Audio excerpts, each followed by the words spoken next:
Egunon, oporrak intxut launak. Oporrak nitulako eta hotxi gau gelditu nazelako eta mezi nulako, oporrak.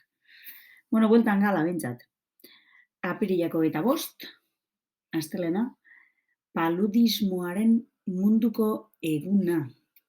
Arrapasan. Venga, ba. Gaurko egunez, 1906ko apirilaren 25ean, sufragista talde batek emakumeentzat boto eskubidea aldarrikatu zuen Erresuma Batuko Komunen ganberan. Keir Hardie ordezkari laboristak emakumeen boto eskubideari buruzko mozio bat aurkeztu zuenean, horren aurka zeuden ordezkariak eztabaidan hasi ziren. Emakumeen galerian ikusle modura zeuden sufragistak oihuka hasi ziren justizia eske eta poliziak beren aurka bortizki egin zuenean aurre egin eta haiekin borrokan amaitu zuten. Aupa.